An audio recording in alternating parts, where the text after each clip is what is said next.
Bueno, pues muchísimas gracias a todos, muchas gracias doctor por la invitación y a ustedes por tener pues esta disposición, digamos, de tiempo para poder escuchar un poco pues todo el proceso de construcción de la ley que conocemos popularmente como la ley de infraestructura.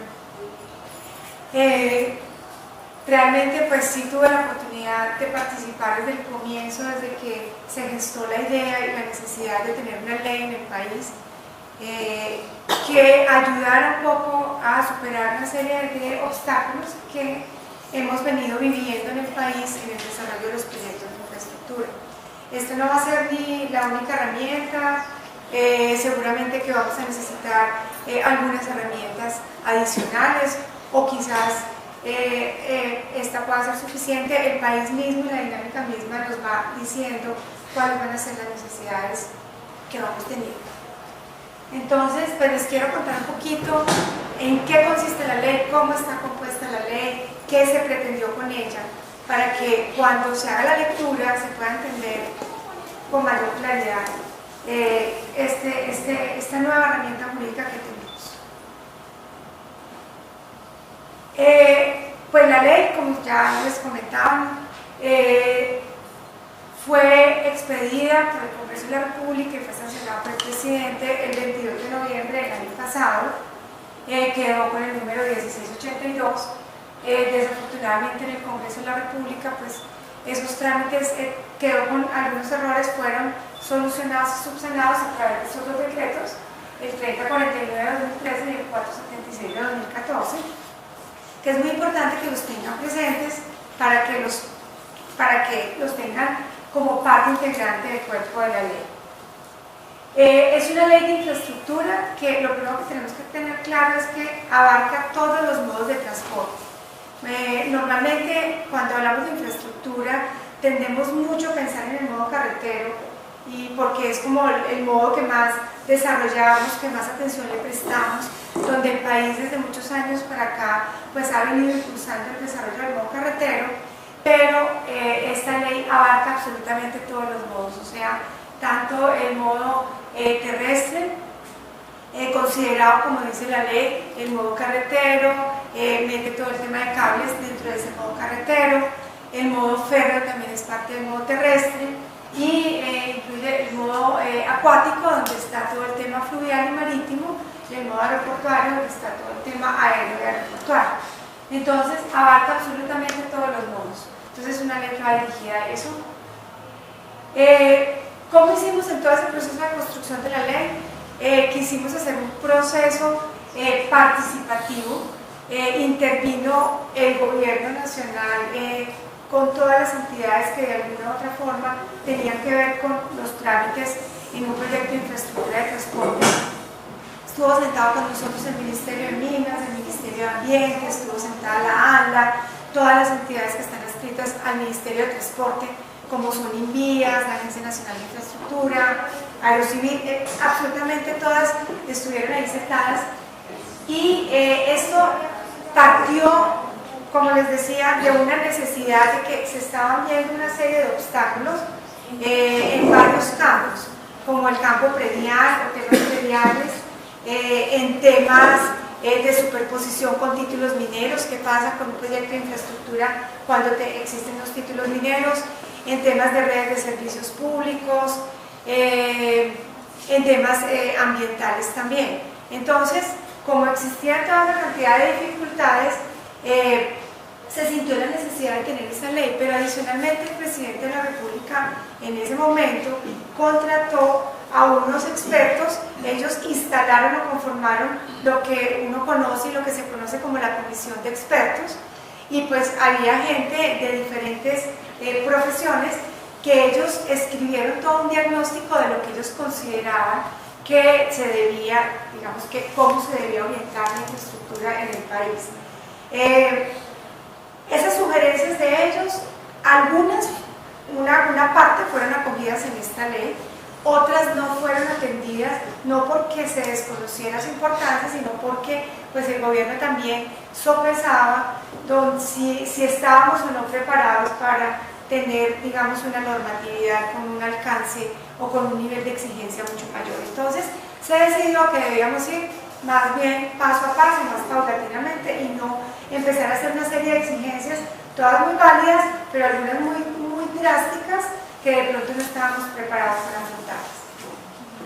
Igualmente, tuvo pues igual el proyecto, una vez ese informe, también los mismos expertos tuvieron un espacio para revisar todo este proyecto de ley, y se llevó también a la Comisión Intersectorial de Infraestructura, donde está conformada por varios ministros, el ministro de Hacienda, Minas, Ambiente, Transporte y varios altos consejeros, para que ellos también allá hicieran esa valoración y pues la discutieran. Entonces, pues fue un proceso donde se le dio cierta amplitud. También el sector privado participó en la construcción a través de la Cámara Colombiana de Infraestructura, la ANDI también tuvo mucha participación con todos los agremiados, o sea, esos como entidades que agremiamos. Bueno, los objetivos de la ley, pues hemos hablado que tenemos objetivos generales, objetivos específicos. Dentro de los objetivos generales es construir un marco normativo que le brinde herramientas al sector transporte para superar el atraso que tenemos en la infraestructura de transporte y construir ese marco que permite y facilite y viabilice construir y mantener una red de transporte moderna y eficiente para el país. Pero en realidad los objetivos específicos como tal es implementar en la medida de lo posible, como les decía ahorita, las recomendaciones que hizo esa comisión de expertos, y lo más importante es superar los principales cuellos de botella que afectan la agilidad de los proyectos de infraestructura de transporte en estos temas. Adquisición de predios, licencias ambientales, permisos mineros, redes de servicios públicos, entre otros. Digamos que ese es el objetivo primordial de la ley. También tenemos que tener claro qué no es la ley, porque muchas veces, y sobre todo al comienzo, yo pienso que ya el país se ha ido cantando un poco, pero la ley, o sea, esta ley, primero que todo, no es una ley de una infraestructura general, única y exclusivamente trae normas que regulen la infraestructura de transporte, solamente. Es decir, queda por fuera todos estos sectores, vivienda, eléctrico, minas. ¿Por qué quedan por fuera? Porque en una reunión inicial que hicimos se invitaron a todos los ministerios, donde se les planteó cuáles eran las necesidades que cada ministerio en materia de infraestructura pues consideraba que debía quedar incorporada en una gran ley, pero pues finalmente quien manifestó esa gran necesidad y por lo menos quien tuvo ese interés en el momento oportuno que era, pues fue el sector transporte. Por eso se enfocó solo a transporte. No regula el servicio de transporte como tal, o sea, es una ley de infraestructura de transporte. Esta ley no es una ley de competencias, no modifica competencias, o sea, todas las leyes que tengamos en infraestructura donde se le asignen competencias a la nación, a las entidades territoriales, esas competencias siguen igual, o sea, aquí no estamos modificando competencias. No se agota toda la normatividad, no es una normatividad exclusiva, no es un cuerpo único. Hay muchas normas o sea, todas las normas siguen vigentes en materia de infraestructura. Estas ahora hacen unas derogatorias expresas. De pronto, lo que nosotros podemos ver en la ley es que es un complemento, incluso la misma ley, si ustedes ya han tenido la oportunidad de leerla, hace remisión expresa a otras normatividades, o sea que no es un único cuerpo normativo. El tema de consulta previa fue considerada como un cuello de botella dentro del informe de los expertos, la consulta previa que tenemos que hacer en proyectos de infraestructura de transporte, pero ese tema no fue desarrollado en la ley de infraestructura. La razón por la cual no se desarrolló la consulta previa en la ley de infraestructura es que para poder haber incluido normas relacionadas con consulta previa, se tenía que hacer una consulta previa. Es decir, someter el proyecto de ley a consulta previa antes de que el Congreso de la República pudiera analizarlo. Y adicionalmente, pues esto es una ley estatutaria que tiene un trámite diferente a la ley ordinaria como quedó esta ley. Entonces, por esa razón, no se incorporó, porque si hubiéramos incorporado ese tema, que es muy importante, que sabemos de la importancia, pues quizás hoy todavía no tuviéramos ni siquiera esta ley. ¿De orden constitucional es la consulta previa o es ley? Es que lo que reglamenta la consulta previa es una ley. Es ley, pero es ley estatutaria, pero esta ley no trae ese tema, o sea, no lo toca porque si lo hubiéramos incorporado, que hubiera sido importante incorporarlo, tendríamos que haber hecho un trámite diferente al trámite que hicimos con esta ley ordinaria. Pero sobre ese tema va a haber que Va a meter el haber que diente regular. porque es que ese es uno de los problemas más graves. Así es, y el Ministerio del Interior es el ministerio. Aquí solamente se hizo una referencia al tema de consulta previa y fue casi que diciéndole al Ministerio del Interior que es el ministerio que debe liderar este proceso, porque hasta hoy es un proceso que de alguna manera se ha delegado mucho en la responsabilidad de los contratistas, cosa que no debe ser. O sea, es un trabajo que tiene que ir coordinado entre Estado y contratistas. Y bueno, y pues no es la solución definitiva de los problemas, este es simplemente un primer paso que estamos dando y quizás van a venir otros pasos más, con la ayuda de todos ustedes, de las sugerencias que salgan de todas las agremiaciones, se harán más leyes de ser necesario, que no es el ideal, porque pues no se trata de tener muchas leyes, sino de poder aplicarlas. Bueno, esta es la composición de la ley, simplemente la ley trae un título de disposiciones generales, de principios, de políticas, de definiciones, que es muy importante porque esto nos da las herramientas de cómo queremos interpretar la ley. O sea, este es como el fundamento de lo que los abogados decimos es la hermenéutica jurídica, o sea, cómo vamos a interpretar esta ley, y ahí nos dan pues una serie de guías y lineamientos en esta primera parte. Vienen unas disposiciones especiales en materia de contratación, que ya se las digo, y tenemos lo que nosotros hemos denominado el corazón de la ley, que es los capítulos que realmente tocan con lo que nosotros hemos denominado los principales cuellos de botella. Entonces, aquí se ven la parte predial, ambiental, redes y todo lo relacionado con permisos mineros. Y hay un título de disposiciones finales. Toquemos un poquito a esta parte de disposiciones especiales en materia de contratación, ¿no? Pues yo creo que el auditorio es más de ingenieros, pero yo no les voy a profundizar, pero es importante, como me imagino que ustedes contratarán también con el Estado, es importante, digamos, hacer algunas anotaciones aquí. Lo uno es que la ley señala y dice que los contratos que se suscriban a partir de la vigencia de esta ley deben tener esos contratos unas fórmulas de terminación de los contratos, unas fórmulas de terminación. Incluso la misma ley permite que para los contratos que fueron suscritos con anterioridad a la ley, si las partes de común acuerdo lo consideran, pues pueden también entrar a hacer terminaciones de contratos. Pero hay un punto, y es que iba muy enfocado al tema también de las concesiones. Ustedes saben que por la ley 105, en esa ley, la aplicación de las cláusulas excepcionales no se podían aplicar cuando las concesiones estuvieran en etapa de operación. Entonces, aquí con esta ley ya se pueden aplicar esas cláusulas excepcionales, pero pues eso no es para que nos asustemos, eso es un tema de que si, por ejemplo, el Estado considera, o el mismo contratista, de si es viable por razones de orden público, por razones de que se deba terminar una concesión en etapa de operación, entonces ahí simplemente eso lo contempla la ley. Para los contratos vigentes hoy o suscritos en ejecución antes de que comenzara a regir la ley, para esos contratos no aplica, salvo que las partes de común acuerdo lo consideren, y eso siempre bajo la premisa del pago de las indemnizaciones correspondientes, siempre garantizando el principio del equilibrio contractual. Y la ley en eso es clara y expresa. Entonces ahí hay un cambio sustancial que de alguna manera generó cierta reacción para aquellas personas que manejen concesiones, pero que ya se ha ido entendiendo porque tuvimos referentes internacionales de cómo funcionaban también las concesiones en otros países.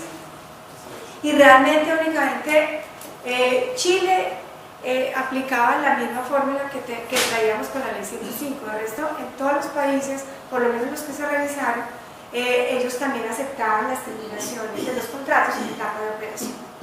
Bueno, hay unas reglas especiales en materia arbitral, hay un artículo que permite el desarrollo de proyectos de infraestructura y regula todo el tema de permisos para el desarrollo de proyectos, pero esos proyectos de infraestructura son aquellos de iniciativa privada, pero no estamos hablando de APPs, sino aquellos proyectos donde la necesidad surge o parte de un particular que requiere que se haga una infraestructura y que simplemente él va a asumir sus costos porque simplemente es una infraestructura que lo va a beneficiar a él, y la ley trae unas ciertas normas en el sentido de que esa infraestructura, si bien la desarrolla el particular, pues no es de propiedad del particular, tampoco puede prohibir que terceros hagan uso de esa infraestructura de transporte, y tiene que cumplir una serie de condiciones técnicas para poder desarrollar esa infraestructura. Entonces, pues ejemplo, petroleras que necesitan de pronto transitar con ciertas características todo el tema de hidrocarburos, y eso se ve mucho, ese es uno de los casos. O sea, petroleras desarrollan infraestructura donde todo el mundo se beneficie, donde ellos la requieren, parte de su propia necesidad, pero pues es una infraestructura que posteriormente se la entregan al Estado. Y bueno, hay un tema que se reguló tomando un referente como fue Ecuador, que fue este Frente de Trabajo 7x24. Digamos que ese tema podía perfectamente, a través de una cláusula contractual, pues simplemente si las partes llegaban a un acuerdo, pues uno ponía, o sea, se podía determinar que se trabajaba 7 días a la semana, 24 horas al día, o sea, día y noche. Eso pues va a generar, digamos que, un impacto en los contratos de manera económica, pero se va a compensar porque las obras de infraestructura se van a terminar con mayor rapidez. Hemos tenido algunas dificultades con este artículo, sobre todo en las zonas urbanas.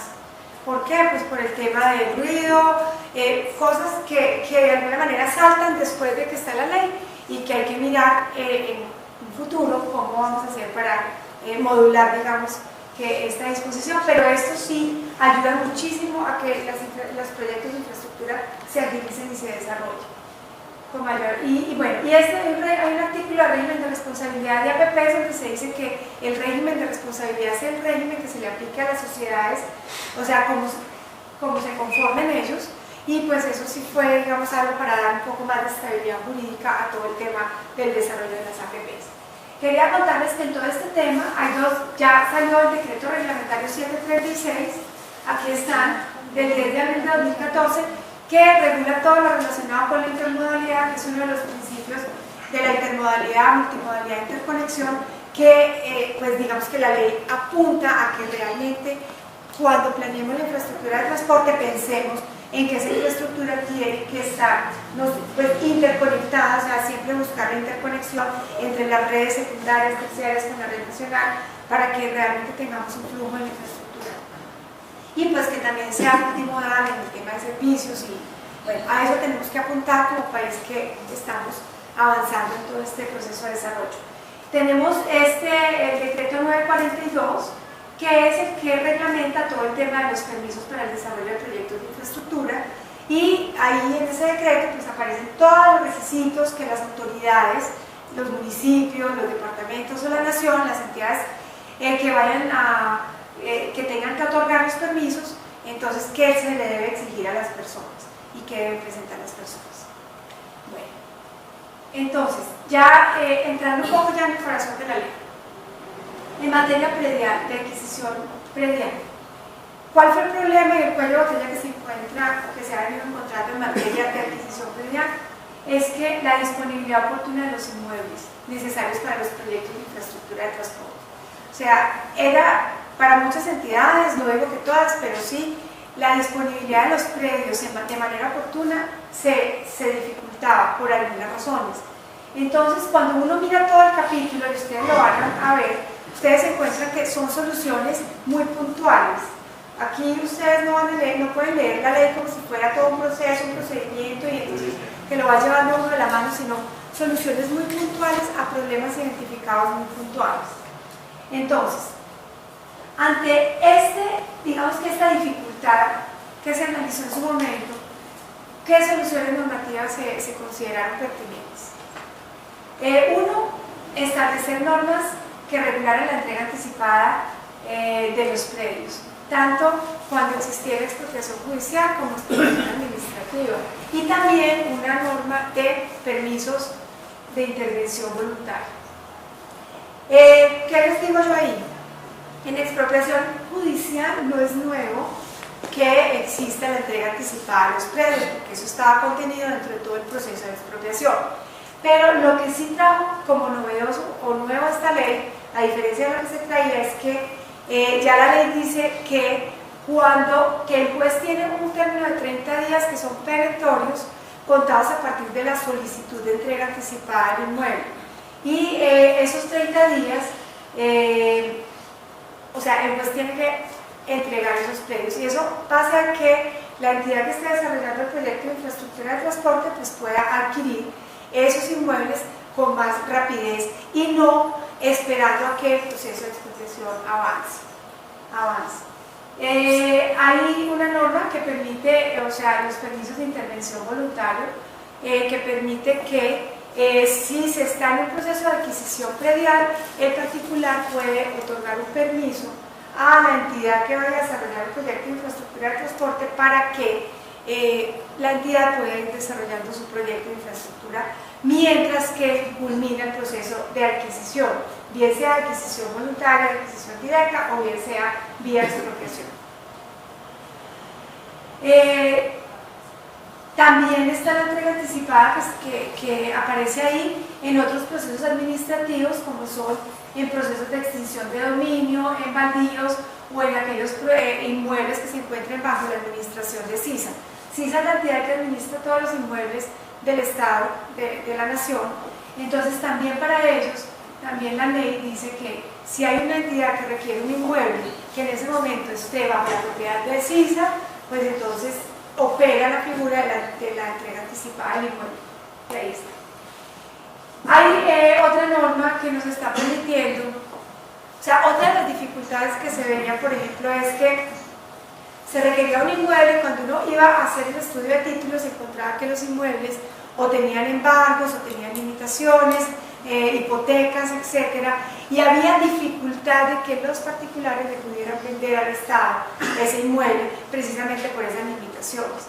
Entonces, esta ya quedó a nivel de ley.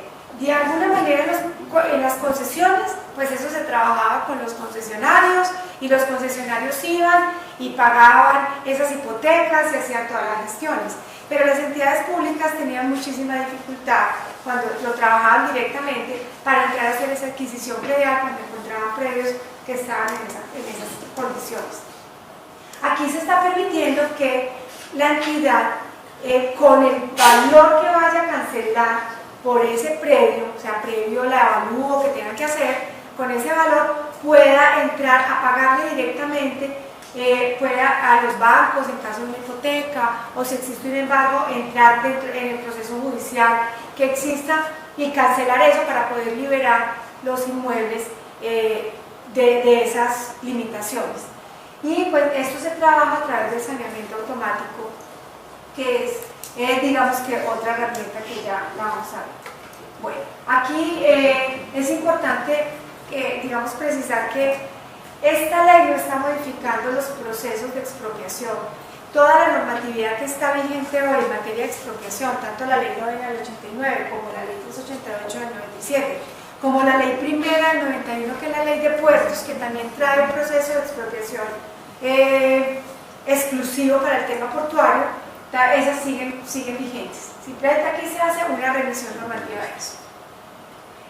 A través del saneamiento automático que pues procede para cuando existen vicios en la titulación o en la tradición de un inmueble y el Estado no ha podido adquirir la plena propiedad de ese inmueble.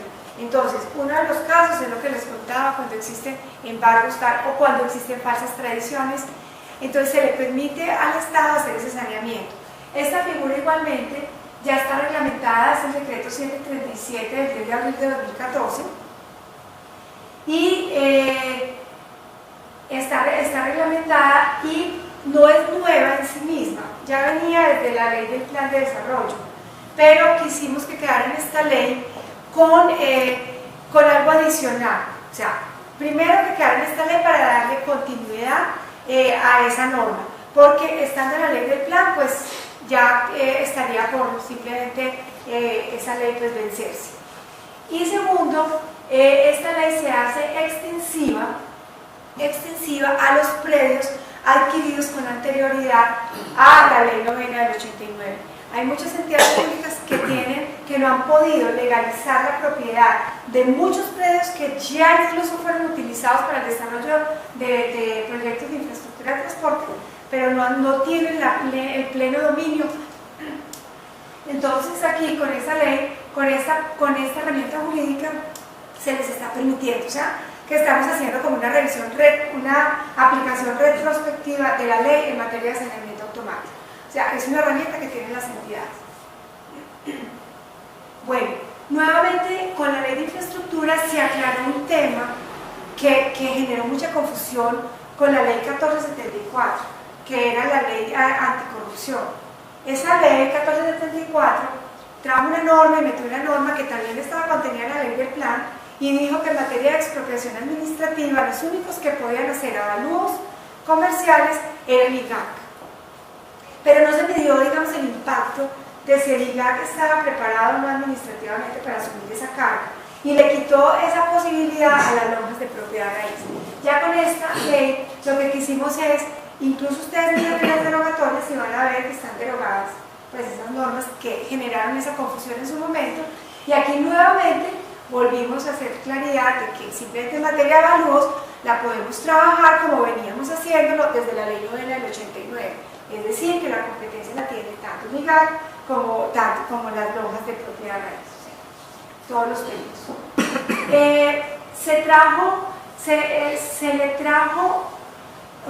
Se le dio al IGAC la potestad para que organizara la metodología de avalúos, o sea, ya colocar una metodología unificada y estándar de avalúos. Hoy tenemos una metodología, pero la ley trae unos componentes adicionales que hacen que la metodología de avalúos que existe hoy pues tenga que ser modificada.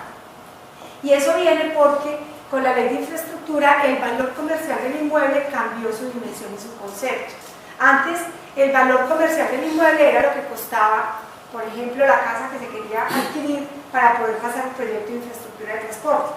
Hoy ese valor comercial no solamente consagra el daño emergente, sino también el lucro cesante de ese inmueble. Entonces, en este momento, con el IGAC, esa es una de las reglamentaciones que se tienen pendientes. El IGAC sacó un proyecto de metodología, lo miramos desde el sector transporte y pues hicimos una serie de observaciones y estamos en ese trámite de poder sacar esa metodología, que si bien la competencia es del IGAC, es muy importante que cuente con pues el aval o de alguna manera que todo el sector transporte pues entienda y esté consciente de la forma como se está regulando. Entonces aquí viene esta metodología. Aquí en lo que yo les decía, ya los avalúos deben incluir no solamente el valor de indemnizaciones o compensaciones de ser procedente, sino que este valor comercial pues debe tener en cuenta el daño emergente y el lucro cesante, que es lo que más le genera, digamos, impacto y modificación. El lucro cesante era tenido en cuenta única y exclusivamente en la medida en que se iba a un pleito judicial de expropiación o un pleito judicial, cualquier, el lucro cesante. Pero en compra directa no se podía tener en cuenta ese componente. Entonces ahí venían las dificultades de adquisición predial, porque el propietario del predio consideraba que su valor no era el que aparecía en el avalúo, y en los avalúos no se podía colocar nada diferente a lo que la ley le estaba permitiendo, que era única y exclusivamente el valor del bien. Entonces, por eso ya con esta posibilidad estamos permitiendo que las entidades desde la oferta de compra tengan en cuenta esos componentes y podamos llegar a un precio mucho más ajustado que nos permita agilizar los procesos de adquisición predial. Digamos que todas estas normas, si ustedes las miran, siempre tienen esa finalidad: lograr que se tenga un proceso de adquisición predial para proyectos de infraestructura de transporte de manera más oportuna. Esa es como la finalidad general. Y si ustedes miran lo que les decía al comienzo, son temas que empiezan a solucionar casos puntuales, o sea, no es un tema ni procedimental, ni que lo lleve a uno de la mano, sino que esto salió desde los técnicos que están trabajando todo el tema de infraestructura, donde ellos empezaron a observar dónde tenemos dificultades, por qué no nos avanzan los proyectos. Entonces, de ahí salió esa normatividad. Bueno, Trae también un tema de revisión e impugnación de valores comerciales, que es un procedimiento que estaba regulado en un decreto, que no me acuerdo el número ahora, pero pues es un decreto que reglamentaba todo el tema de avalúos del IGAC. Eso ya se quiso traer a nivel de ley para que se le diera mucha más vocación de permanencia al tema de revisión e impugnación de avalúos. Se solicita la revisión de un avalúo ante quien hizo el avalúo inicial, bien sea el perito o bien sea el IGAC, y se hace la impugnación siempre ante el IGAC. O sea, el IGAC es el único competente para conocer de las impugnaciones, independientemente de quién lo haya hecho.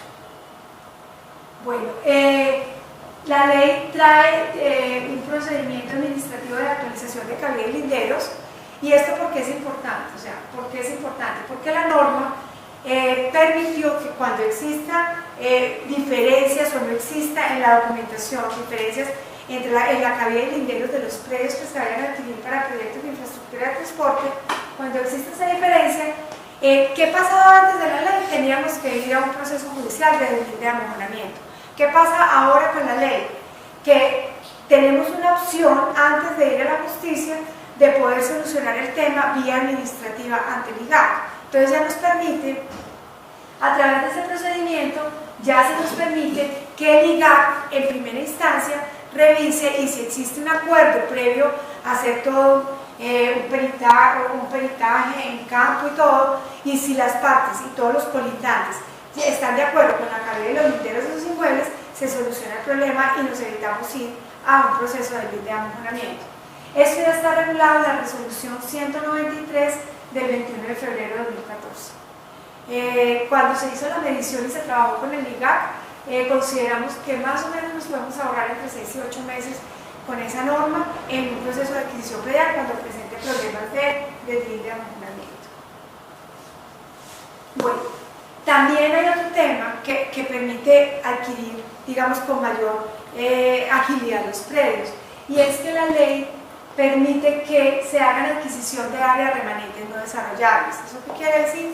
Que si una entidad necesita un inmueble para desarrollar un proyecto de infraestructura de transporte, pero resulta que la franja que requiere queda un remanente de ese predio, pero ese remanente es inservible para el propietario, no lo puede desarrollar. Estas serían las razones, ¿no? Y eso pues le toca a las entidades públicas evaluar. Ese remanente no cumple con los parámetros legales, con los esquemas o con los planes básicos de ordenamiento territorial, o quedó en una zona crítica o de riesgo ambiental o social.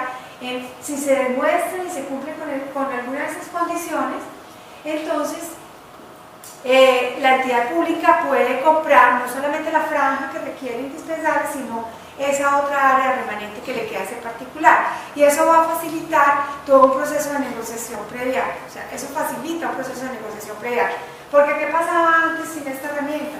Pues la entidad decía, yo no le puedo comprar sin esta franja, y si le compro este pedacito más, entonces viene la Contraloría y entonces nada me queda un detrimento que porque compré un pedacito más.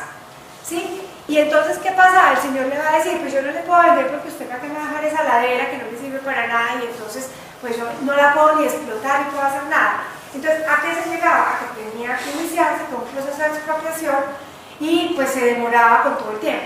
Si a mí la ley me está habilitando para eso, yo le puedo decir al señor, le puedo decir, listo, miremos cuál es el área remanente que le queda a su predio, hacemos una evaluación técnica, si cumple con estas condiciones, con una de ellas, y la entidad pública queda habilitada para comprarle no solamente la franja, sino también esa área remanente, y vamos a facilitar una negociación. Entonces, a eso apunta esa norma. Bueno, y hay una normita que desarrolla el tema de servidumbres por vía administrativa, que es para impulsar proyectos de infraestructura de transporte, y pues también se hizo extensiva a un tema de servidumbres para un tema de infraestructura de servicios públicos. Eso sí fue, digamos, que una necesidad sentida del Ministerio de Vivienda, pero ahí está la ley. No creo que o sea, veo por lo menos en este momento como difícil que el sector transporte le dé una aplicación muy real a esta norma, pero ya está incluso reglamentada, que es el decreto 738 del 10 de abril de 2014. Veo que no la aplica mucho porque normalmente si yo necesito un inmueble o una parte de un inmueble para impulsar un proyecto de infraestructura, pues yo simplemente, o sea, eso no es para hacer una vía ni para hacer ningún desarrollo. O sea, yo vía servidumbre no puedo hacer un proyecto de infraestructura. Yo tengo que adquirir los terrenos para poder desarrollar un proyecto de infraestructura. No puedo vía servidumbre, pero sí para impulsarlo. Entonces, si necesito instalación de maquinaria, cosas de esas que me van a permitir impulsar este proyecto que voy a hacer, entonces ahí puedo aplicar esta figura. Pero igual hay otras opciones jurídicas, hacer un arrendamiento, qué sé yo, un comodato puede ser, ¿cierto? Para yo poder disponer temporalmente, transitoriamente, de unos terrenos que voy a requerir mientras que desarrolle mi proyecto. Pero se puede dar y ahí está la herramienta jurídica. Bueno, en materia ambiental, ¿qué se quiso en materia ambiental? El problema en materia ambiental es la obtención oportuna de la licencia ambiental. Y aquí hay muchísimas discusiones con la autoridad ambiental, o sea, de si realmente ellos se demoran o no se demoran, o si es que cuando llevan los requisitos los llevan incompletos o no los llevan, infinidad de cosas. Pero finalmente sí existía muchísima, digamos, preocupación porque los trámites de las licencias y de los permisos pues eran trámites muy dispendiosos. Entonces, ¿qué se quiso acá? Uno, la ley habla de términos de referencia integrales. ¿Eso cuál es la finalidad? Y le dice que el Ministerio de Ambiente en coordinación con ANLA debe sacar términos de referencia integrales para el trámite de todas las licencias ambientales que se necesiten y de todos los permisos. Entonces, ahí que se buscó que existieran reglas claras y objetivas para que cualquier persona que fuera a hacer un trámite de licenciamiento ambiental pues supiera cuáles era la documentación real y no se quedara al arbitrio de un funcionario de que hoy quiso pedir una documentación y mañana quiso pedir otra. Existían esos términos de referencia, en algunos modos ya se tenían porque pues de todas maneras son guías, pero pues de alguna forma lo que se pretende aquí es que, oiga, usted tiene esos términos, aplique esos términos y pida la documentación que ahí se dice. Ya se ha venido con la autoridad ambiental trabajando los términos de referencia para el modo carretero, para el modo férreo, ya se hicieron observaciones, solamente lo que falta es la adopción por parte de ellos en forma legal, pero ya se tiene lo del modo carretero, se tiene lo del modo férreo, se tiene aeropuertos. Y ahorita acabaron, hasta el viernes de la semana pasada, estuvieron en la página de ellos, porque ellos los cuelgan en la página web, por si ustedes quieren consultar en la página del Ministerio de Ambiente, estuvieron los de puertos de Gran Calado.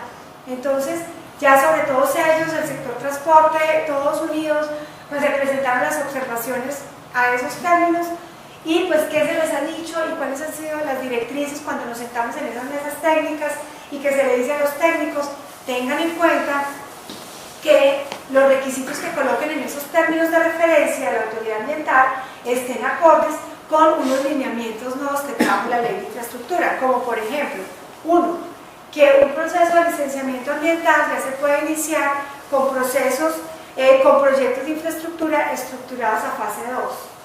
Entonces, ya no es a fase 3 como se traía, digamos, como se hacía. Entonces, si ya la ley de infraestructura me dice que podemos iniciar procesos de licenciamiento ambiental con proyectos de infraestructura estructurados a fase 2, significa que los requisitos pues deberían ser diferentes o un poco diferentes para que se adecúen a esa estructuración de fase 2. Digamos que eso es un tema. Otro de los términos de referencia que va ligado con este punto, y es que también la ley dijo cuáles eran las actividades de mejoramiento que no requerían de licencia ambiental.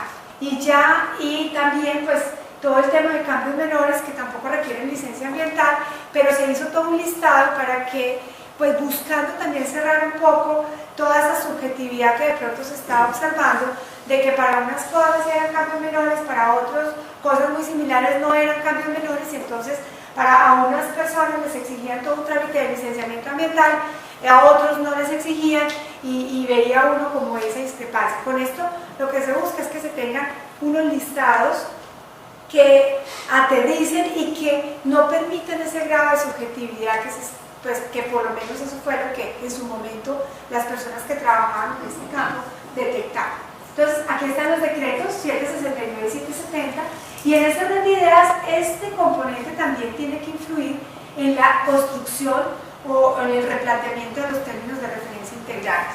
O sea, que no vaya a ser que se hagan exigencias de trámites de licencias para actividades que sean de mejoramiento y que no requieran licencia, pero que se estén incorporando los términos. Entonces, ese es el trabajo que pues, nuestros técnicos también han venido haciendo para hacer como ese trabajo coordinado con la autoridad ambiental en este tema.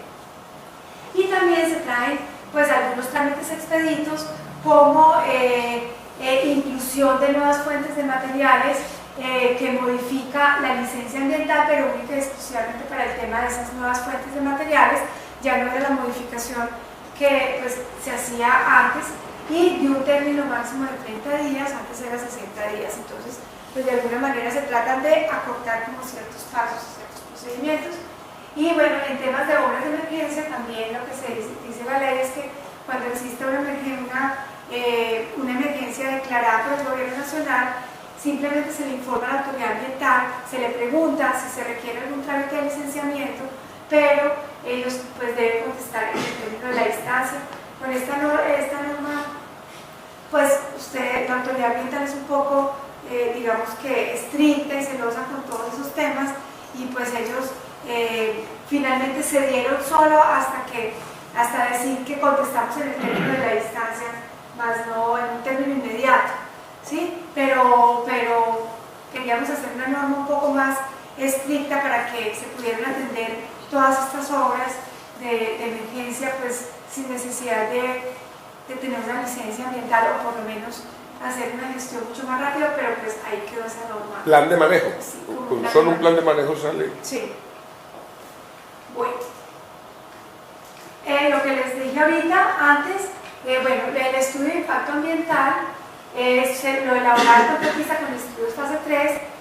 Hoy el estudio de impacto ambiental se hace a fase 2. Prácticamente todo quedó a fase 2 ya con la nueva ley de infraestructura. Ya no a fase 3 como estaba antes. Esos son temas sensibles. Algunos consideran que se va a perjudicar el medio ambiente y que otros ven que no. De todas maneras, lo que queda en la ley no está atentando.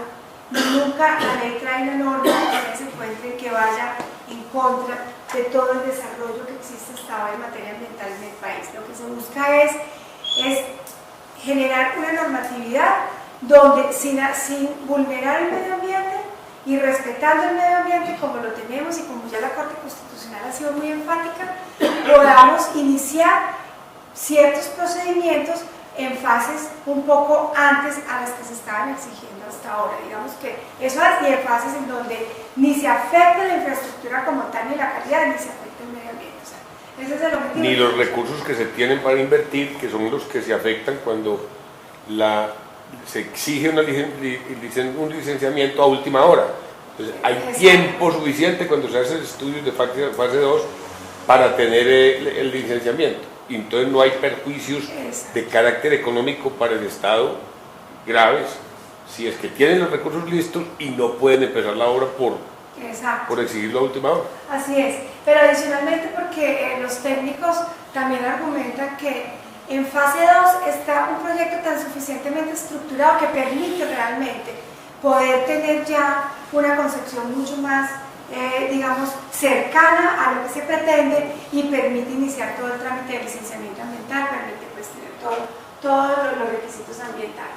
Y hay un tema, bueno, aquí para los que sean abogados, no sé si haya o no, pero igual que ustedes lo sepan, la apertura de los procesos de selección solamente se pueden hacer en la medida en que los proyectos de infraestructura ya estén estructurados en fase 2.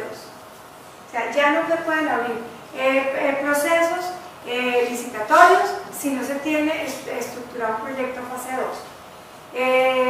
Antes esperaban a fase 3. No sé, pues esto aplica para todo el país, tantos municipios, todos los municipios, departamentos y nación, pero muchas entidades esperaban hasta la estructuración a fase 3 para abrir un proceso licitatorio. Con fase 2 es viable y es técnicamente viable abrir también un proceso licitatorio sin que,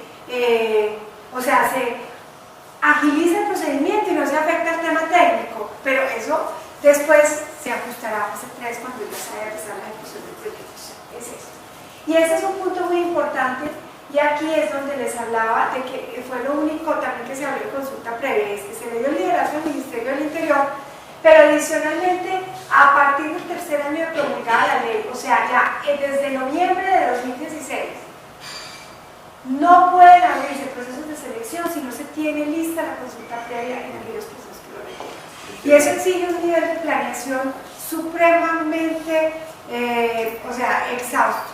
¿Por qué? Porque es que un proceso de consulta previa no es fácil, es dispendioso, es un trabajo con comunidades que son comunidades que tienen una protección constitucional, es largo en algunas ocasiones dependiendo de los proyectos, y si las entidades no están conscientes de esto, se les llega a 2016 y no van a poder ejecutar.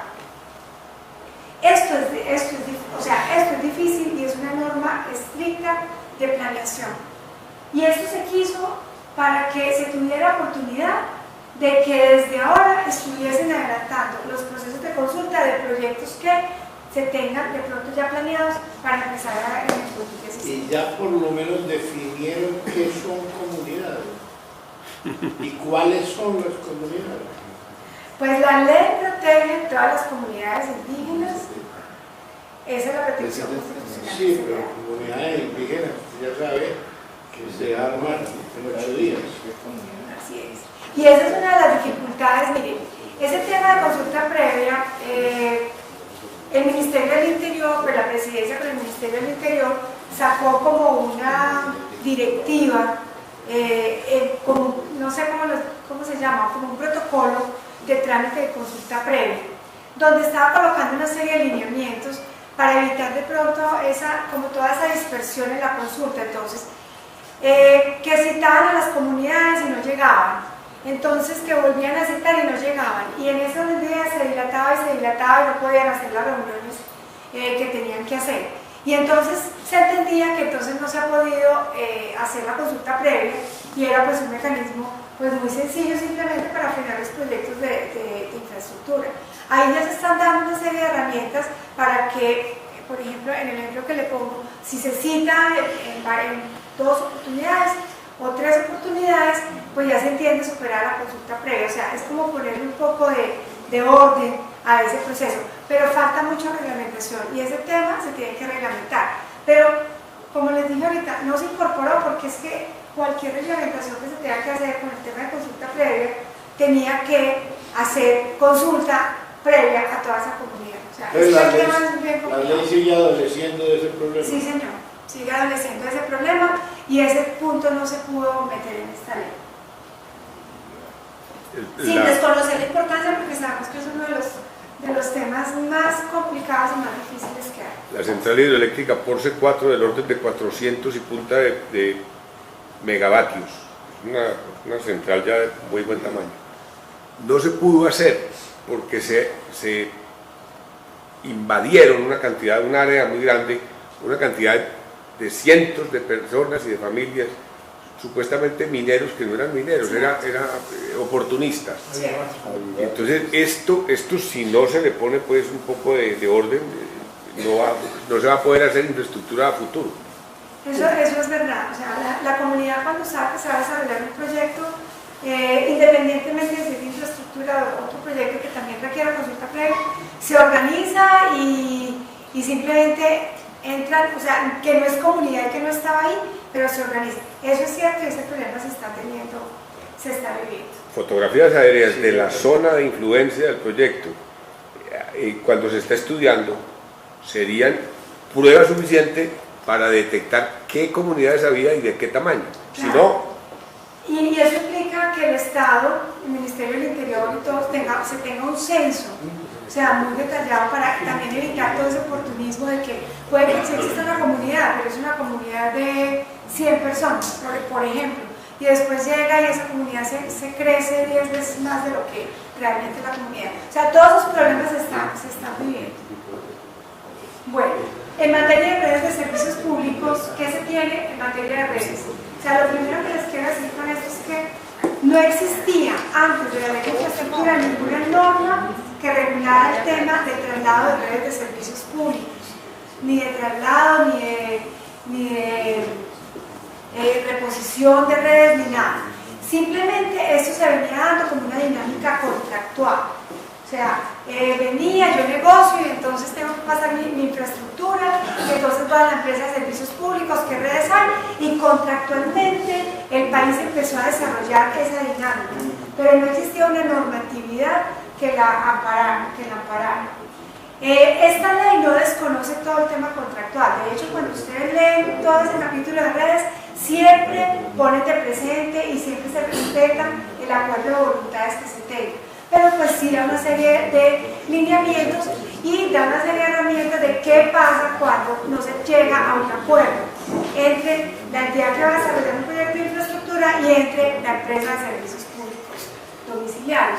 Entonces aquí ya con eso quitamos ese cuello de botella que se estaba presentando. O sea, en muchos tópicos, por ejemplo, se tenía que hacer una reposición de redes, pero entonces la empresa de servicios públicos aprovechaba que la entidad que fuera a desarrollar el proyecto de infraestructura, pues como tenía que hacer ese traslado de redes, entonces aprovechaba para exigirle que le hiciera ese traslado de redes, pero en condiciones técnicas superiores, superiores a las condiciones técnicas que traía esa red. Y eso es válido, o sea, pero no bajo la imposición. Entonces, la ley trae una serie de normas que, venga, negociemos y permite, o sea, equilibra, digamos, como esa posición dominante que en ocasiones se generaba en las empresas de servicios. Aquí hubo un proyecto que no se pudo hacer porque la reubicación de redes de empresas públicas de Medellín valía un orden de superior al 35% del proyecto, concretamente el tercer nivel en Bulerías. Cuando yo fui gerente del INVAL, me acuerdo que fue esa, y entonces el alcalde, como él era el jefe de empresas públicas, le dije, si no es posible que empresas públicas renueven nuevamente sus redes de su propia cuenta, porque ya las tenía libradas con cargos fijos, a base de cargos fijos, y él renueva, pero vuelve y sigue cobrando a perpetuidad los cargos fijos, que es lo que está destinado a exacto. Entonces ya esas cosas, me imagino que le pusieron coto, pues que se evalúa qué nivel de vida útil económica tienen todavía las redes que se van a renovar. Eso. Claro, aquí la ley está, aquí la ley, ¿cómo se paga la vida útil técnica remanente de la red? ¿Sí? Y hay una norma. Y, o sea, la vida útil técnica remanente, tiene una vida útil técnica remanente, todavía no la ha cumplido, toca hacer el traslado de esa red. ¿Qué pasa con la nueva red que la inversión hace el proyecto de infraestructura de transporte? ¿Cómo se asume esa vida útil técnica remanente? ¿Sí? Donde no se cobra y no tiene por qué impactar en la tarifa de servicio público, sino solamente algunos aspectos. Entonces, eso también trae una normita que buscó de alguna manera aligerar todo ese tema. Pero, ¿qué pasa con esto? Acá. Primero, ¿quién asume el costo del traslado de una red? Entonces, ya que dijo la ley, por regla general la asume pues el sector transporte o la entidad que va a desarrollar el proyecto de infraestructura de transporte.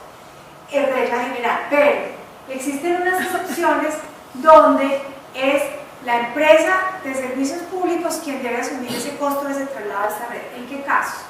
Cuando exista un permiso o una autorización condicionada.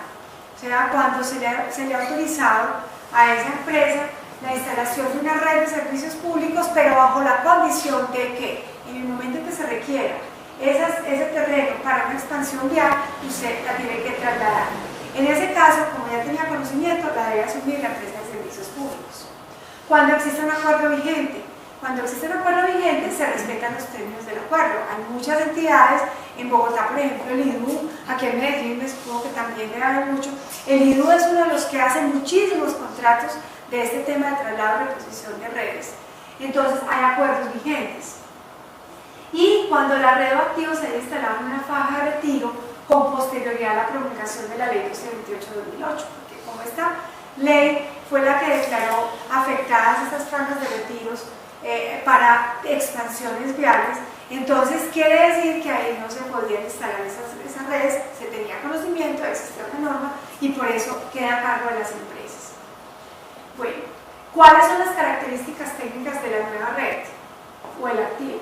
Entonces, mínimo, dice la ley, que cumpla con las mismas condiciones técnicas del activo red original. Entonces, por ejemplo, en todas estas de esas técnicas que hacíamos y las inquietudes de la gente y de las entidades, encontramos que, por ejemplo, en el IDU tenían esos problemas, porque ellos iban a desarrollar proyectos de infraestructura urbanos, ellos trabajan urbanos. Y entonces resulta que cuando tenían que hacer un desarrollo vial en Bogotá, entonces inmediatamente la empresa de servicios públicos le exigía que lo hiciera, pero que el traslado de la red se lo tenía que hacer a unas condiciones técnicas X y superiores, y eso generaba un impacto muy grande. Entonces ahí es donde es un tema donde la ley le está diciendo, ya por lo menos le está dando armas a las entidades, yo se la traslado, se la repongo en las mismas condiciones que tiene la de ahorita. Si usted quiere modernizar su red de servicios públicos, pues yo le hago la reposición hasta este tope y venga, negociemos y usted paga lo que pueda costar superior por modernizar su red, y eso es perfectamente viable. Pero ya está dando la herramienta, porque las entidades se quedaban ahí en la discusión y entonces los proyectos nunca se hacían, porque entonces no podían iniciar la obra de infraestructura, porque entonces ¿qué pasaba con la red de acueducto, alcantarillado, qué sé yo? Eso, digamos que esas son las herramientas que estaban en este caso. Y también, si no hay posibilidades de llegar a un acuerdo, entonces ¿qué pasa? Si no hay posibilidades, entonces se le dice, usted ya que desarrolle el proyecto de infraestructura, hágalo con las condiciones técnicas que sean equivalentes. O sea, si no se pone de acuerdo.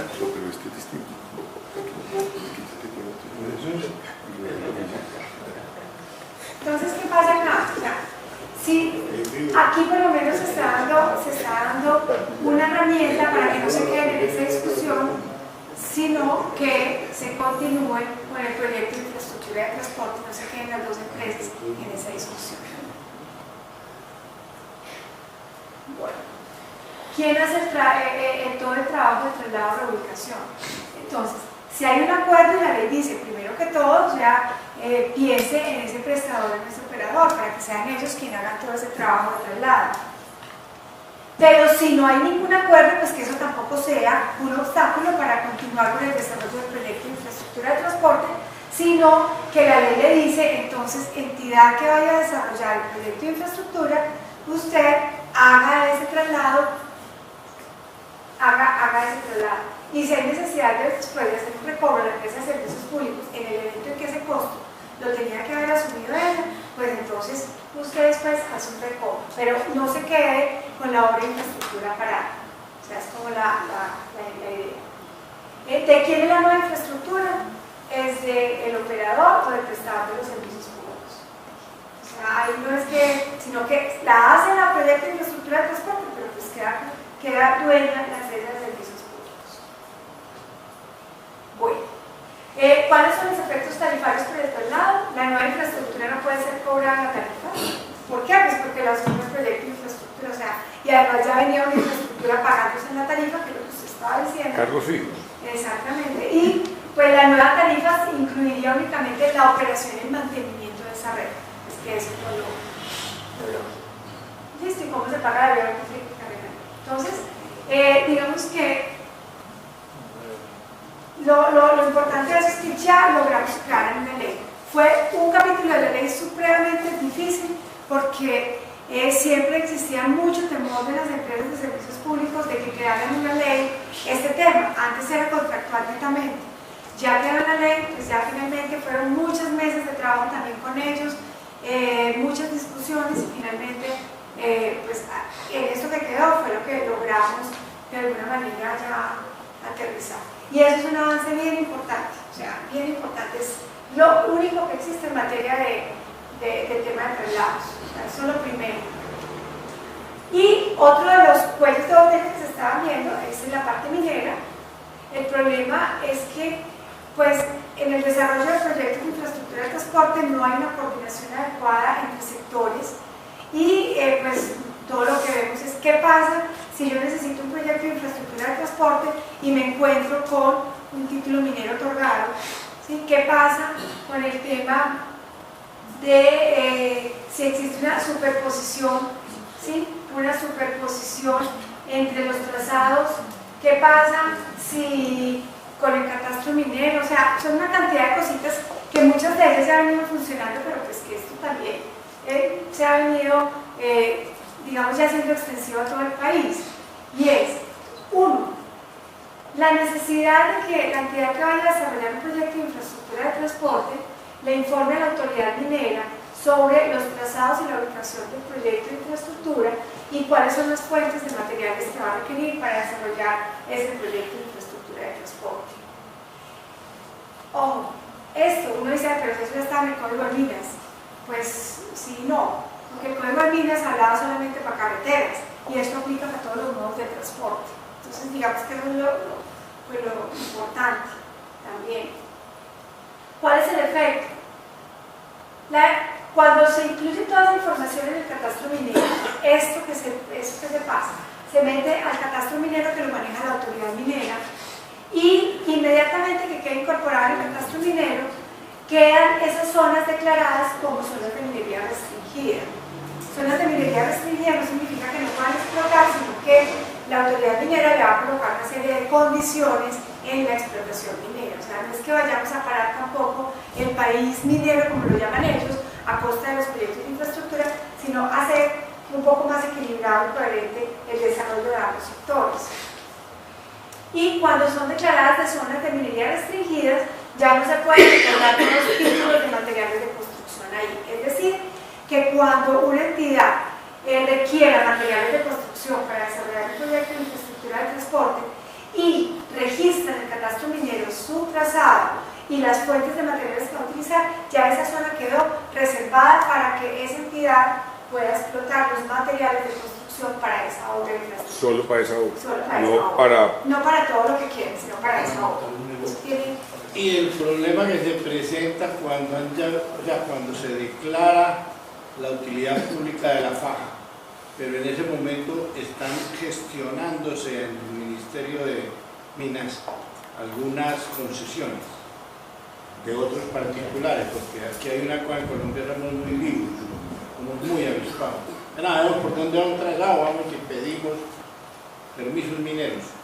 Eso está lleno ahí en la Secretaría y en el Ministerio. Se declara la zona de utilidad pública y cuando uno va al Ministerio lo tiene frenado porque hay una solicitud de sangre. Esta ley ya está reglamentando eso. Estos temas son sujetos de reglamentación. Ya tenemos un proyecto de decreto, pero como no es un está tema tan reglamentado. sensible, no hemos tenido, digamos que los dos decretos, dentro de todo lo que nos habíamos propuesto sacar, tenemos los dos proyectos que tienen que ver con temas mineros parados, porque ha sido muy difícil con el Ministerio de Minas llegar a eso. Yo espero, lo que me habían dicho, y lo tengo pues en un correo, que hoy, Presidencia de la República, porque hemos venido pues con propuestas de aquí, entonces otras propuestas de allá, y nos quieren quitar cosas, y pues hay cosas que uno puede aceptar, pero hay cosas que no, porque si no dejaríamos sin dientes a la infraestructura de transporte, y pues sí, no, o sea, no se puede ceder en eso. Entonces estamos como en ese tire de aflojo. Los proyectos están listos, están más que discutidos técnicamente, pero hay unos punticos de esos proyectos que ha sido muy difícil y por eso no han salido, pero sí son... Es para solucionar eso, porque como le digo, ese es uno de los grandes problemas. Exacto. Grandes problemas. Cuando usted va a explotar el material que encuentra en su proyecto, ya tiene allá 2 o 3 solicitudes en el ministerio y a usted lo ponen en entredicho. Sí, de todas maneras, quien registra en el catastro minero el trazado, pues el primero en el tiempo, como dice el Código de Minas, primero en el derecho. O sea, el Código de Minas se fundamenta mucho en ese principio. Entonces, cuando van y registran, pues ya ellos tienen, digamos que esa zona reservada para la explotación de materiales de construcción para ese proyecto.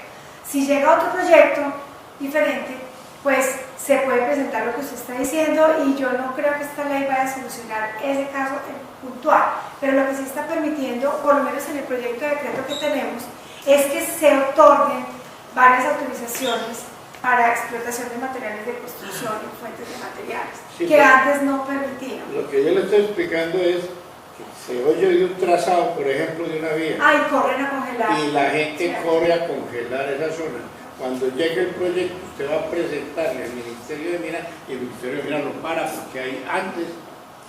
Exacto, pero ya se van a tener que cumplir unos requisitos, digamos, de que donde se tiene que pues registrar Dar como prioridad. autorizado, dar prioridad. Lo otro no vale. Es que yo lo que yo le puedo decir es que no es que yo llegue como infraestructura y entonces saque al otro que apareció de otro sector, ¿cierto? Y porque yo llegué. Aquí da prioridad al proyecto de infraestructura de transporte frente a títulos mineros otorgados ya con anterioridad, que es diferente a todo el tema de autorizaciones temporales. Porque las autorizaciones temporales es un concepto que está ligado única y exclusivamente a la explotación de materiales de construcción, ¿cierto? Pero ya lo otro de la superposición de un proyecto de infraestructura de transporte frente a unos títulos mineros en general, no solamente de materiales de construcción, oro, qué sé yo. Sí, en ese caso sí se le da prioridad a los proyectos de infraestructura de transporte y lo dice la ley. Y ese es un tema que por eso, por ejemplo, el decreto reglamentario tampoco ha podido salir, porque no se quiere reconocer, pese a que la ley ya lo dijo, todavía hay cierta resistencia a darle ese reconocimiento de que la ley lo que quiso fue darle prioridad a los proyectos de infraestructura de transporte, reconociendo las compensaciones y las indemnizaciones a cada lugar.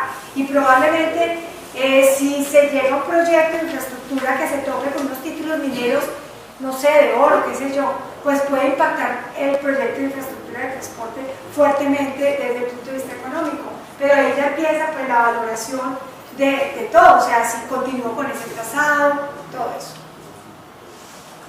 Bueno. Todo el ¿Cuándo tema de saldrá ese decreto? ¿No se sabe? Pues mire, la meta que tenemos, el decreto, si quieres saberlo, fue el primero que estuvo listo de todos los que han salido, ya hemos sacado 11. Y fue el primero, pero pues yo espero que se nos solucione el tema, ojalá esta semana, esperaría, y pues lo ideal sería poder entregar toda la reglamentación completa y solamente tenemos pendientes esos dos con problemas, pues dos, uno y otro tema que... Las seguridades. O sea, tenemos autorizaciones temporales y tenemos un decreto que se llama Puertos para el Manejo de Hidrocarburos, que es un tema portuario, donde se le está dando posibilidades a los puertos privados para que transporten hidrocarburos de cualquier persona, cualquier tercero, así no esté vinculado con ellos pública y económicamente. La ley dice que son puertos públicos, que son puertos privados. Con ese punto también tenemos una pequeña diferencia porque también los puertos, nosotros lo que hicimos fue poner un porcentaje, usted puede hacerlo pero hasta cierto porcentaje, y si lo quiere hacer más allá, pues conviértase en puerto público, pero pues no sé, quieren tener, digamos que, seguir siendo privados y actuar como públicos. Esa es una de las, digamos, esos dos puntos que tienen que ver con temas mineros, los tenemos ahí como con cierto... Venta de materiales a precios normalizados, ¿qué quiere decir eso? Pues, ¿cómo se determina? ¿Quién lo determina? No, mire, o sea, los precios normalizados de la zona son los precios del mercado que se venden en esa zona. No se podía, digamos, estandarizar porque dependiendo de la zona del país los materiales tienen un costo o tienen otro, dependiendo de las facilidades de acceso, las facilidades de sacar el material, la situación de orden público, o sea, son muchas situaciones que afecten eso. Entonces, lo que se ha entendido por precio normalizado en la zona es el precio del mercado en la zona donde se vaya a hacer, donde se vaya a desarrollar el proyecto de infraestructura. Entonces, ese es uno de los temas en donde, por ejemplo, acá, autorizaciones temporales para explotación de materiales de construcción ¿sí? Hay una autorización temporal para explotar materiales de construcción. Se requieren materiales para otro proyecto de infraestructura de transporte. Entonces se le dice, si no se le puede, si la persona la persona primero que todo tiene que venderle a ese otro proyecto infraestructural. Él ya tiene una autorización temporal, no puede llegar a otro hasta ahora. Porque como los materiales pétreos, que es a lo que nos referimos aquí, los Sí. materiales que necesitan una obra de infraestructura de transporte son materiales pétreos. Pero el costo de esos materiales pétreos está circunscrito a los componentes de costo de la explotación, de la trituración, del cargue, del acarreo, pero el material en sí prácticamente es de valor despreciable. Que son volúmenes muy pequeños comparativamente con la cantidad de material que existe concesionado. Sí. Despreciable prácticamente, O sea, el valor del material. Lo otro es lo que hace valer los componentes de costo de su explotación y de su manejo. Exactamente. Entonces, ese es como el precio del mercado de cada zona. Y si no de acuerdo, entonces, entre el dueño de la obra y el dueño del título minero, ¿qué pasa ahí? Si no existe acuerdo, no le quiere vender, la ley autoriza para que se dé la autorización temporal. O sea, primero se respeta, digamos, se respeta el derecho de que tenga una autorización temporal para explotar materiales de construcción. Pero si él tiene la obligación de venderle a este otro, pero si no le quiere vender, si no hay un acuerdo, entonces va a la autoridad minera para tramitar la autorización temporal. Otorga autorización temporal, y lo dice la misma ley. Pero primero se tiene que agotar esa instancia, o sea, no es que yo quiera ir a pedir la autorización temporal sabiendo que ya existe otra inicial. O sea, primero en el tiempo, primero en el derecho. Digamos que ese es como un principio minero. Yo no manejo cuadro de minas, pero ese es un principio minero que se discutió mucho. Entonces, ¿qué pasa ahí? Hay una persona que tiene una autorización temporal para, o sea, no la autorización, tiene un título minero para explotar materiales de construcción. Tiene un título minero. Entonces, primero se le respeta ese derecho que tiene a ese titular minero, que es diferente a la autorización. Porque la autorización temporal solamente se le da para el desarrollo de esa obra suya de infraestructura, y la ley dice que se tiene que dar en un área en predios vecinos o aledaños. Y la ley define predio vecino o aledaño una distancia de 50 kilómetros entre el proyecto, donde se vaya a hacer el proyecto y donde se va a explotar los materiales. Eso es diferente. Aquí es un señor que tiene ya un título minero de explotación, ya tiene una concesión minera para explotar materiales de construcción. ¿Y qué quiere decir eso? Que pues, él explota y lo comercializa. Entonces, si yo llego y me encuentro, yo necesito esa fuente de material y yo quería pedir una autorización temporal, pero me encontré que ya hay alguien que tiene un título minero, que es diferente. Entonces, primero que todo tengo que ir donde ese titular a decirle, déjame el material de construcción, que lo necesito para esta obra. El señor va a poner un precio alto, exorbitante, bueno, qué sé yo, o va a decir no. En ese caso, entonces, ¿qué pasa? Si no hay ese acuerdo, queda habilitada la autoridad minera para que le dé autorización temporal para que explote materiales donde está ese titular explotando los materiales que ya tiene derecho, que ya le dieron la concesión minera. Y no le pagan nada al dueño del título minero. Claro, le tiene que pagar los valores del valor. No, pero ya como autorización temporal, no, él le paga el valor de los materiales de construcción, pero con la autorización temporal, no, lo tendría que compensar de pronto, hacer una compensación. Digamos, vías de acceso y cosas que tenga el dueño del título. Pero minero. yo pensaría, es que no me acuerdo muy bien cómo lo tenemos en el decreto, en ese proyecto que estamos regulando. Eso es lo que están reglamentando. Sí, eso es lo que estamos reglamentando. Eso sería como una expropiación entonces. No, pero venga, le digo algo. Tendría que revisar nuevamente el proyecto, pues que tenemos como que estamos apenas en ese proceso de construcción. Pero en ese caso, le dan la autorización temporal, pero como está afectando un título, o sea, el área de una persona que tiene derecho como titular minero, entonces en ese caso sí se está reglamentando la procedencia del pago de la compensación por eso. Okay. Pero aquí en la ley, pues no, digamos que la ley no aparece expreso. Y prohibición de otorgar títulos en franja de retiro. Y ya pues existen las normas varias, simplemente en la ley, en la parte de disposiciones generales, un tema de corredores logísticos, hay un artículo que permite que las autoridades locales y el gobierno nacional conjuntamente, cuando exista declarar un corredor logístico, puedan regular todo un tema de carga, un tema de infraestructura en el área de infraestructura de transporte que pase por los municipios y que también la nación tenga cierta incidencia ahí.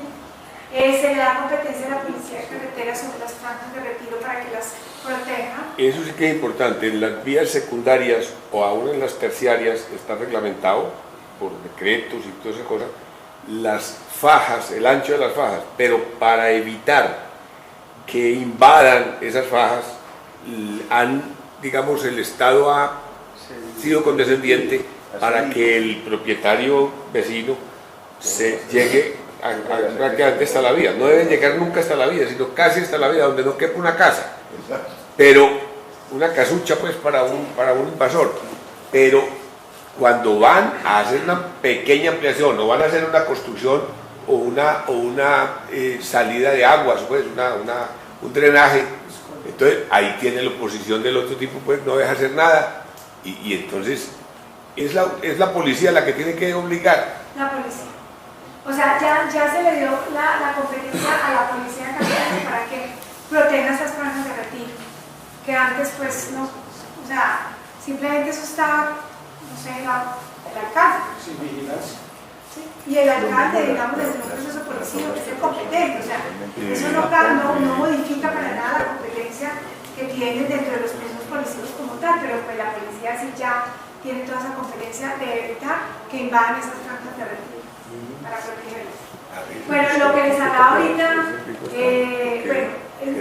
un tema portuario, que es un tema de derecho de pertenencia a los hidropuertos para todos los hidrocarburos del Estado, que se le dice a los puertos que tenga una disponibilidad del 20% de su capacidad instalada para transportar los hidrocarburos del Estado, todos aquellos hidrocarburos que salen por efecto de regalías.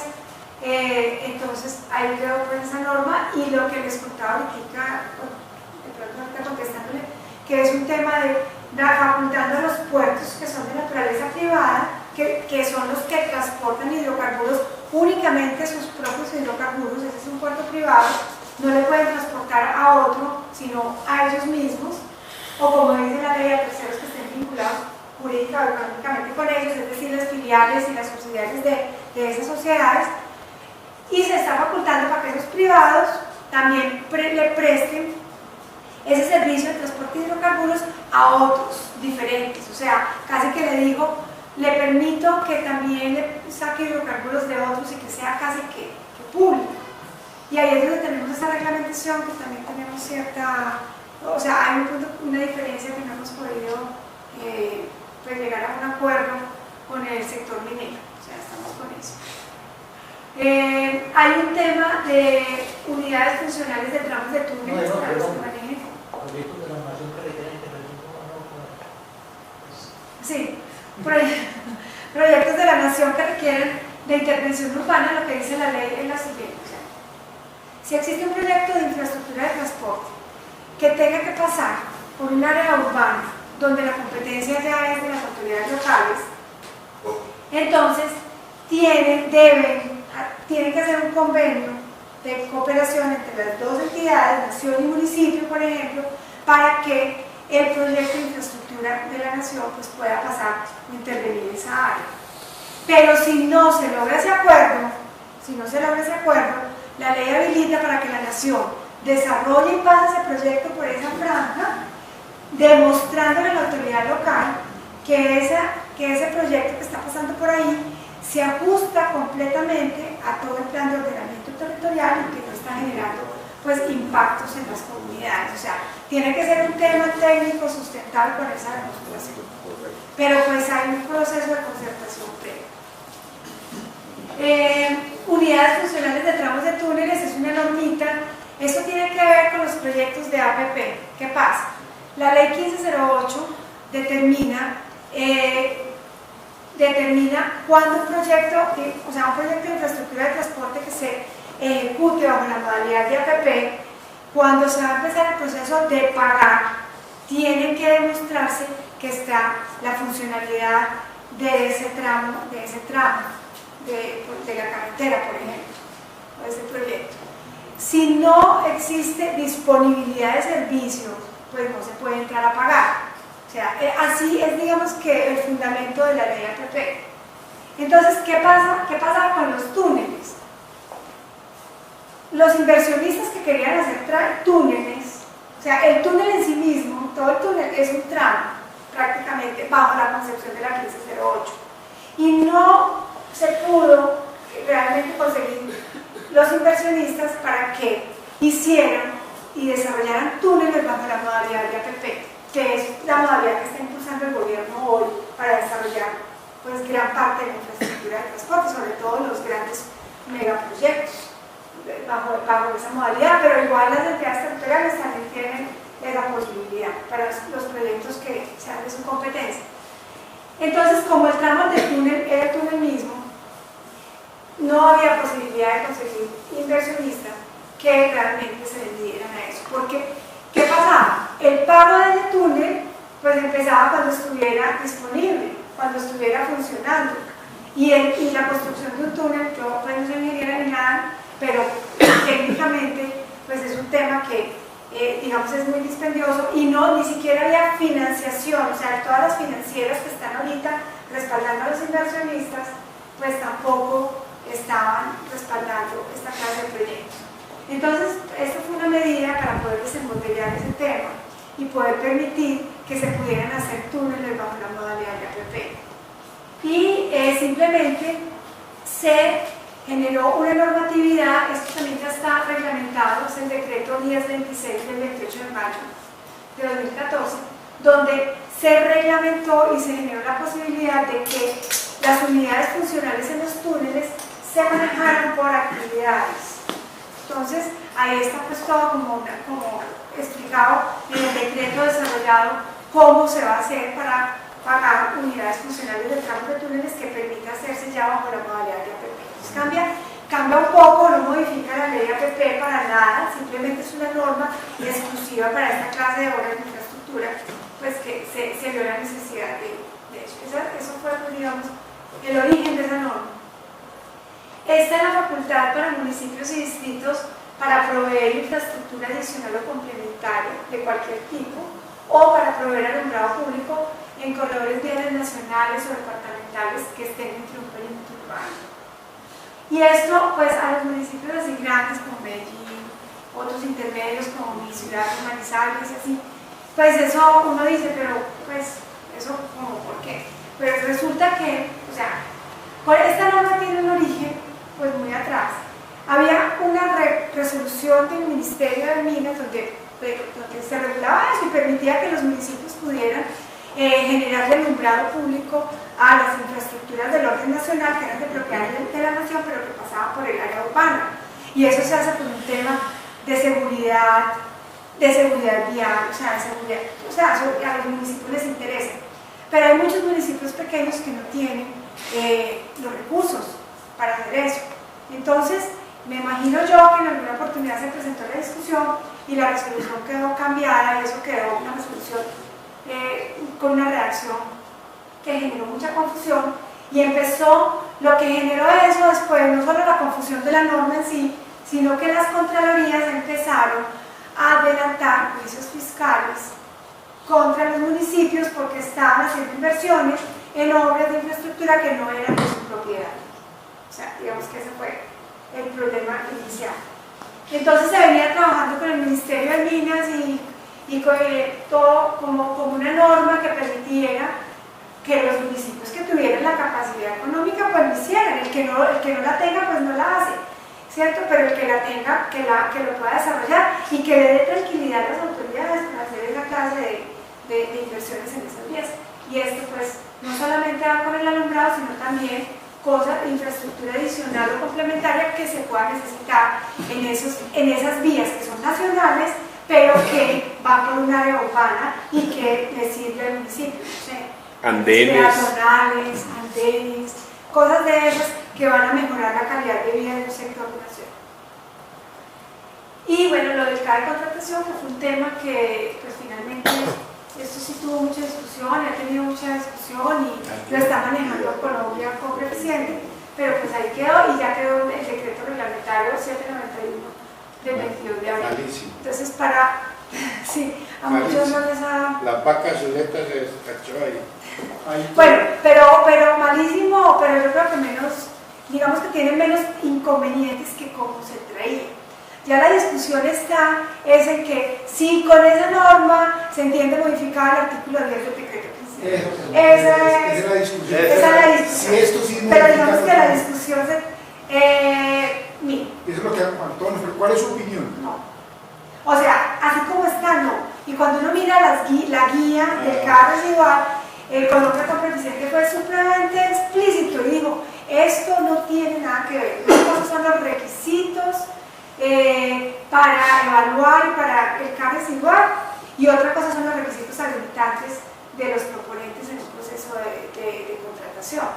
Y lo dijo expreso, en ese tema estamos. O sea, eso no quiere decir que, pues viendo, digamos, toda esta necesidad y todas esas discusiones que se han generado, pues de pronto, no sé, no puedo hablar por Colombia como eficiente, es simplemente esto sí, muy personal, que entre el gobierno a sopesar el tema y a revisar y a sacar de pronto posteriormente un decreto que empiece a modificar los requisitos habilitantes en cuanto a esos conceptos que son de que no se medirá la utilidad y la rentabilidad. Para la capacidad. Pero digamos que inicialmente con lo que tenemos como quedó el decreto y con la guía y con todo, o sea, uno diría, son dos cosas aparte. Esto no borra lo otro. No borra lo otro. Sabemos que una ley de esta requiere varias reglamentaciones. Ya hay decretos reglamentarios de esa ley, faltando pues seguramente otros más, pero ya hay aprobados. Sácalo ahí. O sea, aquí en la presentación ya que les estoy diciendo, de cada temita que nosotros vimos que requería reglamentación, ya han salido decretos. Tenemos más o menos como 10 decretos reglamentarios u 11. Tenemos ya que ya salieron. Que ya salieron 791, el 1026, y si me devuelvo está... Pues, pero se supone que faltan muchos más. Faltan 5. ¿Cuáles faltan? Falta un decreto que reglamenta todo el tema de corredores logísticos que está en este momento en Presidencia de la República. Falta el decreto de autorizaciones temporales que pues tenemos ese inconveniente con Minas, lo llevamos a Presidencia para que miremos a ver con un tercero que finalmente al que firma ya, pero pues ayuda a dirimir esas disposiciones. Tenemos otro decreto que está en las mismas, que es el tema de los puertos privados para el manejo de hidrocarburos, que también ya está, los 3 decretos están en Presidencia. Solo que el de corredores no tiene inconvenientes, simplemente está en estudio de análisis, y los otros 2 sí tienen estamos en ese proceso apenas, pues como tratando de esos 3, digamos de esto. Y falta la resolución del IGAC de la metodología, ajustando todo el tema de metodología de avalúos para incorporar todo el componente de lucro cesante. Digamos que eso es lo que falta. Y falta que saquen, que ya el Ministerio de Ambiente adopte los términos de referencia integrales en materia ambiental, que ya están de parte del sector transporte, todos están con comentarios, y muchos de ellos han sido acogidos, bueno, otros no, estamos también en ese proceso, pero digamos que eso están dando dentro del proceso normal que tiene eso. Pero nos faltan esos 3 decretos, de resto ya salió todo dentro de nuestras metas. De pronto se ha sentido la necesidad, por ejemplo, de reglamentar el tema de 7x24. Por ejemplo, es un punto que de pronto se ha sentido la necesidad de si se requeriría o no sacar una reglamentación de 7x24. De pronto se ha sentido la necesidad de reglamentar un tema que se entiende por vías, porque tenemos una discusión muy grande en el alcance de vía. ¿Qué entiende usted por vía? Y eso nos va a influir mucho en el tema de autorizaciones temporales. Entonces necesitamos, no lo vamos a meter ahí, porque si no, pues no nos pasa, ahí sí que no nos pasa. Pero sí necesitamos aclarar el concepto de vía para poder darle aplicación integral a otra serie de normas. Pero digamos que esos 2 temas, pues se les dejará a las próximas personas que lleguen al ministerio, sí, al próximo ministro, si hay cambio de ministro, no sé, lo que sea, pero se deja, digamos, enunciado para que cuando lleguen, pues puedan revisar si consideran que se requiere o no. Pero eso es lo que de pronto de las mesas técnicas como que empiezan a salir esas necesidades. Doctora, No hemos visto que otra, de pronto hoy repasando otra vez la ley, por ahí hay otra normita que de pronto podría o de pronto no. Por ejemplo, en los proyectos de infraestructura de transporte, dice la ley que ya es obligación, pues obligación no, sí, obligación incorporar el tema de las redes de telecomunicaciones. O sea, ahí hay una normita que dice, cuando en un proyecto de infraestructura hay que incorporar todo el tema de las redes en materia de comunicaciones. Pero esa norma, pues porque inicialmente el Ministerio de las TICs, pues decía, entonces infórmenos y nos dicen qué proyectos van a desarrollar y entonces a partir, no, entonces la ley cómo quedó, no, usted que ya sabe dónde quiere de pronto regar sus redes para efecto de la expansión de todo el tema de internet y telecomunicaciones, entonces usted cuando tenga identificado dónde, infórmele a las entidades que vayan a desarrollar el proyecto de infraestructura para que en esa estructuración incorporen el tema de las redes. Pues porque es un tema que tenemos que todos como gobierno y como Estado, o sea, valorando la infraestructura, pero adicionalmente aprovechando cada que yo haga una obra, si necesito meter una vez la red, pues aprovecho y de una vez se mete esa red. Cosas como esas, pero pues hasta ahora no hemos identificado más temas. Doctora, he oído hablar de que las APP privadas, eso es posible, que se hagan, digamos, una vía que a nadie se le ha ocurrido, pero que alguien dice, esta vía sería más competitiva que otra que haya, otra que da la vuelta, etcétera, de iniciativa privada. ¿Eso también tiene reglamentación en esta ley? No, esta ley no habla de APPs como tal, ni nada. De iniciativa privada. Pero la ley 1508 sí consagra y sí contempla las APPs de iniciativa privada y las APPs de iniciativa pública. Y en esa ley, ahí está la posibilidad, ahí se dice cómo. Hay un decreto reglamentario de la ley 1508 que, o sea, trae todo el procedimiento. Hay un sistema que es el sistema más equitativo de financiación de infraestructura, que es la valorización, el sistema de valorización. Aquí se ha empleado mucho en Antioquia y se han hecho obras muy importantes utilizando el sistema de valorización. En las zonas urbanas muchas veces se cobraba el 120% del valor de la obra. En zonas rurales se cobra un porcentaje del orden de 30 a 40%, porque no da para más. Pero esa sería una de las fuentes de financiación, recuperar parte de la plusvalía generada por el sistema de valorización. Y otra sería peajes. ¿Esa ley contempla esas posibilidades de recuperación de la inversión? Pues ¿O no? La ley como tal no, pero las posibilidades existen en otras normas. Ah, bueno, ¿Sí? se pueden aplicar otras normas para... Sí, claro, o sea, todo el tema de peajes está regulado en la ley 105. Y el tema de valorización también, lo que pasa es que no, yo ahí, o sea, tengo toda la trazabilidad de la valorización, porque sí se pensó en hacer, o sea, en que esta ley tuviera un capítulo para el sistema de valorización, como un sistema de financiación, que lo existe y que se puede hacer. Y el más equitativo de todos. Sí, lo que sucede es que, no me acuerdo muy bien, pero creo que el sistema de valorización para vías que pasaron por zonas rurales, en la ley que existe hoy de valorización, ahí existe un vacío porque la Corte Constitucional declaró inexequible una parte de esa ley. Con esta ley pretendíamos de alguna manera como reorganizar todo el sistema para que quedara como una fuente de financiación, pero finalmente no quedó en esta ley, o sea, no quedó. Hay muchos temas que desde el comienzo se pensaron y muchos temas que se tuvieron que sacar desde el comienzo. Es que ya los políticos ya prácticamente enterraron de por vida el sistema de valorización. Eso existía cuando los funcionarios eran nombrados por el gobierno nacional, pero el gobierno nacional jamás la usó y nunca la usó bien, porque el presidente sí lo nombra por voto popular y entonces es muy impopular ofrecer obras por valorización.